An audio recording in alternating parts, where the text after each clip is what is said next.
بله تماشاوان هیجا ریبری پکک عبدالله جلان اف دو سالونی و زیده تره نکاره لگل مال باتا خو لگل پاره زرین خوشی هفدیتنام پیک بینه.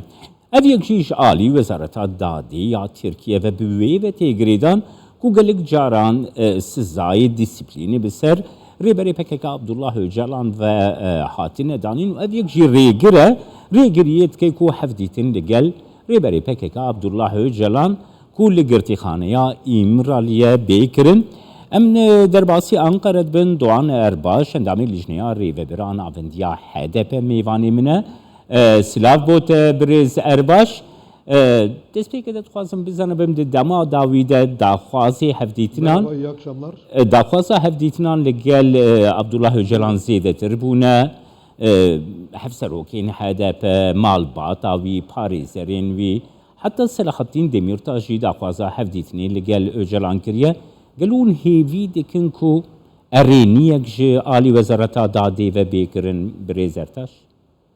Evet.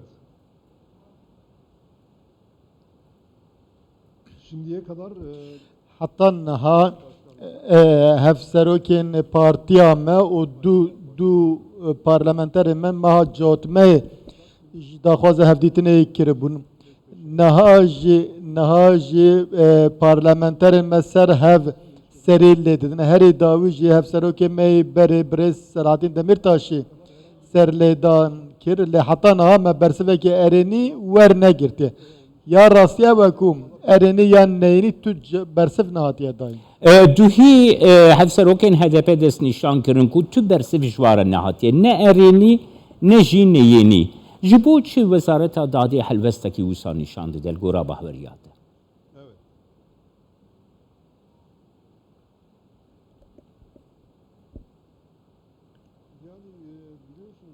Wundzanen beriya du rojan buraya 7 sale daxuyaniyeke nû da û hin zanyariyê nû eşkere kirin boraya giştî. Gotin tecrida li ser Öcalan 23 salin didom min. Ev 20 mehên dawî jî to agahî jê nayê girtin. Eva rêxistinên mafên mirov, parêzer, baro, rêxistinên navdewletî ji Awropa mafnas gelek caran tînin ziman. Lê parêzerên Birêz Öcalan beriya du rojan daxuyaniyeke nû dan ku zanyariyên nû hebûn. Yek ji wan ev bû komîteya CPT ya rêgirtina îşkenceyan meha îlonê hatibû Tirkiye digel ku di rojeva wan de di bernameya wan asayî de nebûn jî dîsa serdana İmraliyê kiribûn. Ev tiştekî cuda be. Di bernameyê wayê serdanê de nebû. Lê dîsa serlêdan kirin ya ji vê jî girîngtir. Birêz Öcalan bi şanda spîtî re hevdîtin nekiriye. Li gor zanyariyên parêzeran divê em sedemê vê rawestin. Heta niha spîtî ji sala 1999 7 car serdana Tirkiye kiriye û bi çûye serdana İmraliyê Birêz Öcalan û girtiyên li wê derim.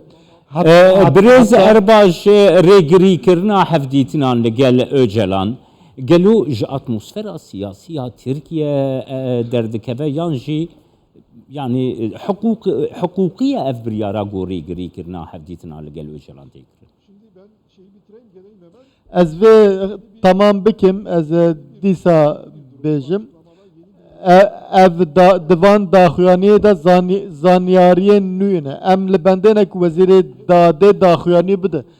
Gelo ev zanyariyên nû ne rastin ne rastin divê daxuyanî bidin.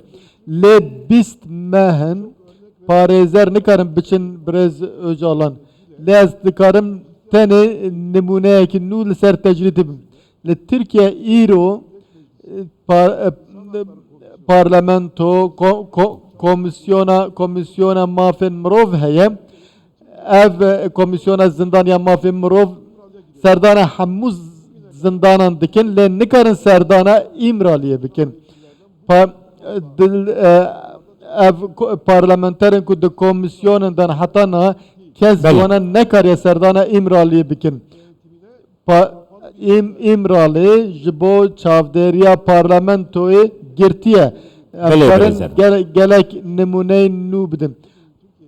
İro li Türkiye ev kese ku nikare bi parêzerên xwe re hevdîtinê bike tenê öcalane ku her wiha nikare bi malbatê xwe re ji hevdîtinê Belê, spas, Ev birêz 23 salin 23 salin ev tecrida li ser wan zêdetir bûye. Belê, spas. Bo te Doğan Erbaş, endamê lijneyarî ve bir anavendiya hedefê ji Ankara'ya gelme.